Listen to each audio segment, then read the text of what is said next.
The world is watching the Middle East with growing anxiety as uncertainty and tension ripple across borders and continents. Every headline, every breaking news alert seems to add to a sense of unease that is felt not just in the region, but around the globe. Iran's President, Masoud Pezeshkian, recently declared that his country is under what he calls a full-fledged war from the West. His words, delivered with gravity and urgency, have sent shockwaves through diplomatic circles and the international community. But this isn't a war of tanks and soldiers on traditional battlefields. Instead, it's a conflict fought on many fronts: economic, political, and military. Sanctions have crippled industries, political pressure has isolated Iran, and military threats loom constantly in the background. Pezeshkian compared today's crisis to the devastating Iran-Iraq War of the 1980s, a conflict that left deep scars on the nation. Yet, he insists that the current situation is even more complex, with invisible battles being waged in cyberspace, in the media, and in the hearts and minds of ordinary people. According to the president, Western powers are determined to prevent Iran from becoming strong and independent. He accuses them of using every tool at their disposal: crippling sanctions, diplomatic isolation, and even cultural pressure, to keep Iran in check and undermine its sovereignty. This constant sense of siege, of being under attack from all sides, shapes every decision Iran's leaders make. It influences their policies, their alliances, and even the way they communicate with their own people. The president's warning comes after months of escalating tensions, marked by fiery rhetoric, diplomatic standoffs, and a major military clash just 6 months ago that left the region on edge.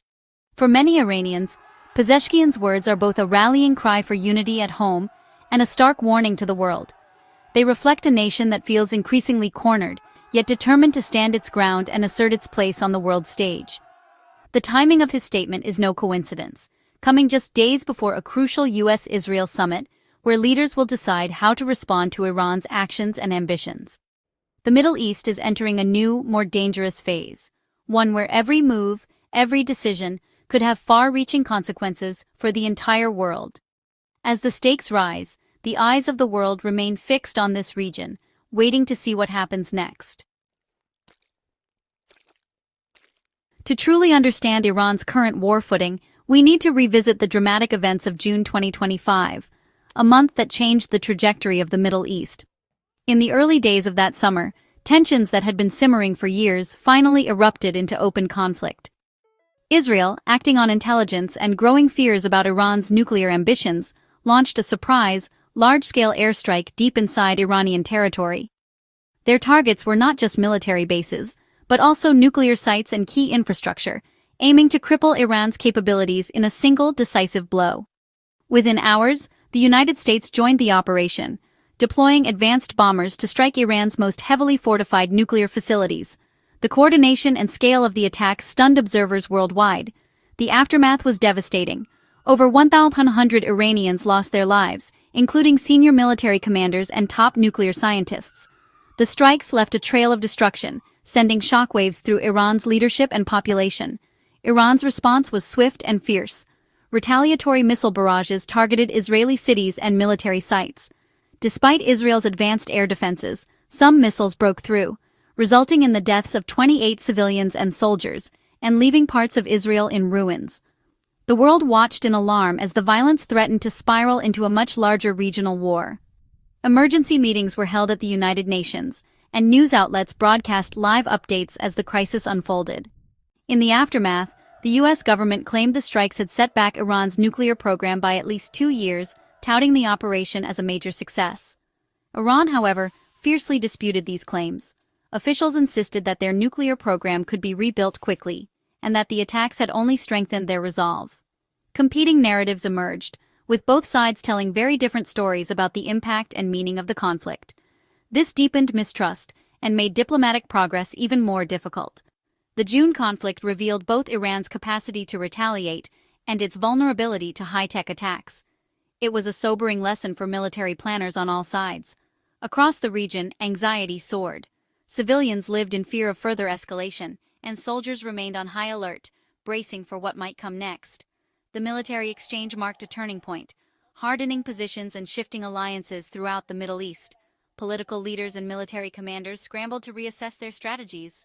Since then, the shadow of war has loomed over the region, with every side preparing for the possibility of another, even more devastating conflict.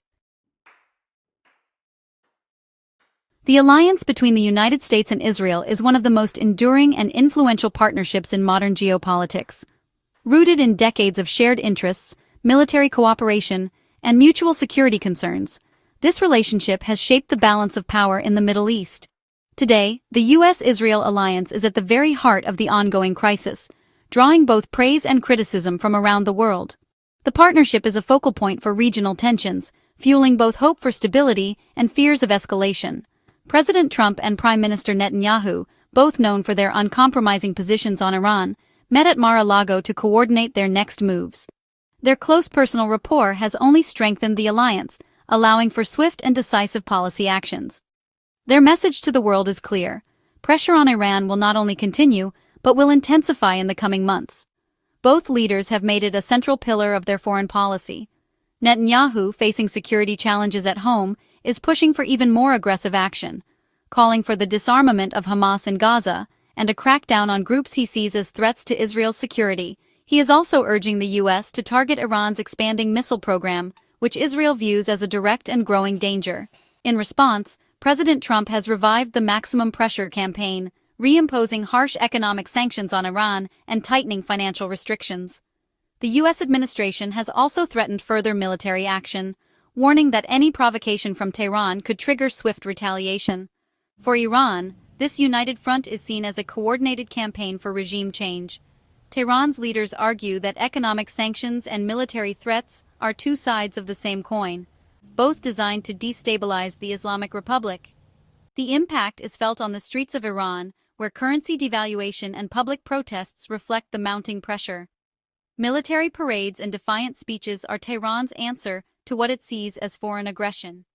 The June conflict and today's high-stakes summit only reinforce Iran's belief that it faces a determined and coordinated Western campaign, with the U.S. and Israel leading the charge.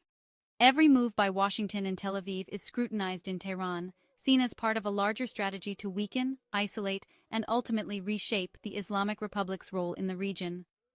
As the alliance between the U.S. and Israel grows stronger, Iran feels increasingly besieged, yet remains defiant, determined to resist outside pressure and assert its sovereignty on the world stage. The pressure isn't just American or Israeli. Europe has joined in. In September 2025, France, Germany, and the UK reimposed old UN sanctions on Iran, citing violations of the nuclear deal.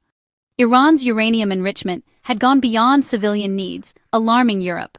The move closed off hopes that Europe might balance US pressure.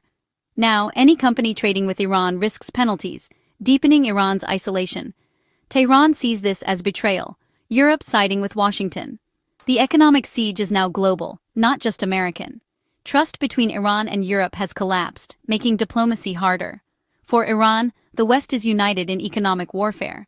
The sanctions have pushed Iran further into crisis and isolation. At the core of the crisis is Iran's nuclear program. The U.S., Israel, and allies are convinced Iran seeks nuclear weapons, justifying sanctions and military threats. Western intelligence points to uranium enrichment, missile development, and secret documents as evidence. Iran insists its program is peaceful, but mistrust runs deep. Every new centrifuge is seen as a step toward a bomb. Every sanction, a reason for Iran to dig in. The June airstrikes targeted nuclear sites, aiming to halt any weapons ambitions. Negotiations collapsed after the attacks, leaving only threats and accusations. The cycle of suspicion and escalation seems unbreakable. Both sides interpret every move as a provocation. The nuclear standoff is now more dangerous than ever. Iran's leaders flatly deny seeking nuclear weapons. They claim their nuclear program is for energy and medicine, not bombs. Supreme Leader Khamenei has even issued a religious ban on nuclear arms. Tehran dismisses Western evidence as fake or misinterpreted. Iran argues it's acting within its rights, especially after the U.S. broke the 2015 deal. The government frames itself as a victim of Western aggression. But these denials do little to ease Western fears or break the cycle of mistrust. the standoff continues with no diplomatic solution in sight. The conflict's harshest impact is on ordinary Iranians. US-led sanctions have crippled Iran's economy, slashing oil revenue and cutting off trade. The rial has collapsed, prices have soared, and inflation is rampant. Protests and strikes have erupted as daily life becomes a struggle. The maximum pressure campaign aims to force change by making life unbearable. But it also risks rallying Iranians around their leaders against foreign enemies. President Pezeshkian uses the war narrative to explain the crisis and deflect blame. The government's message suffering is caused by Western attacks, not internal failures. Meanwhile, the economic pain only deepens. President Masoud Pezeshkian is a new face, elected after a tragic helicopter crash killed his predecessor. His election saw record-low turnout, reflecting public disillusionment. Seen as a moderate, Pezeshkian faces hardliners at home and pressure from abroad. But real power lies with Supreme Leader Khamenei, limiting the president's influence. Even moderates now adopt a tough tone, forced by external threats. Pezeshkian's full-fledged war speech shows how little room there is for compromise. He must project strength, even as his country faces crisis. The situation is volatile, the future uncertain. Pezeshkian's war claim reflects a crisis on every front: economic, military, and political. The June conflict and renewed sanctions have pushed Iran to the brink. Mistrust over the nuclear issue drives a cycle of escalation. The US-Israel summit signals even tougher policies ahead. For Iranians, economic hardship and political frustration are growing. Even a moderate president can't change the hardline reality. The Middle East's instability threatens global security and the economy. A wider war would have catastrophic consequences: oil shocks, refugees, and global turmoil. The world is on edge, with dialogue fading and confrontation rising. The drums of war are beating louder than calls for peace.